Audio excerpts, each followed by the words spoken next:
চট্টগ্রাম বন্দরের 4টি টার্মিনালের মধ্যে সবচেয়ে বড় আধুনিক প্রযুক্তি সম্পন্ন new mooring container terminal NCT. পুরো বন্দরে যে পরিমাণ হ্যান্ডেলিং বা ওঠানামা হয় তার প্রায় অর্ধেকই হয় এই একটি টার্মিনালে। বাংলাদেশ অর্থনীতির হৃৎপিণ্ড হিসেবে চট্টগ্রাম বন্দরকে মনে করা হয়, কিন্তু বন্দরের মেরুদণ্ড হচ্ছে NCT terminal.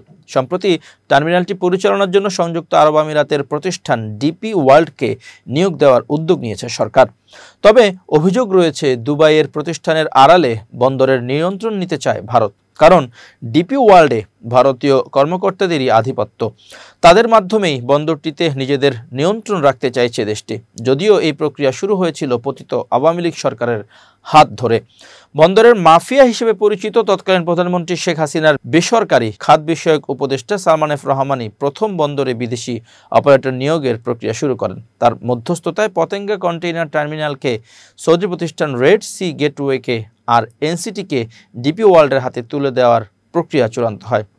পিসিটিতে Red Sea gateway operation শুরু করলেও পালিয়ে যাওয়ার আগে এনসিটির নিয়ন্ত্রণ ডিপি ওয়ার্ল্ডের কাছে তুলে দিয়ে যেতে পারেননি ক্ষমতাচ্যুত আওয়ামী লীগ সরকার। তবে স্বৈরাচার আওয়ামী লীগ সরকারের অসম্পূর্ণ সেই এজেন্ডা বাস্তবায়নের পথে হাঁটছে অন্তর্বর্তীকালীন সরকার।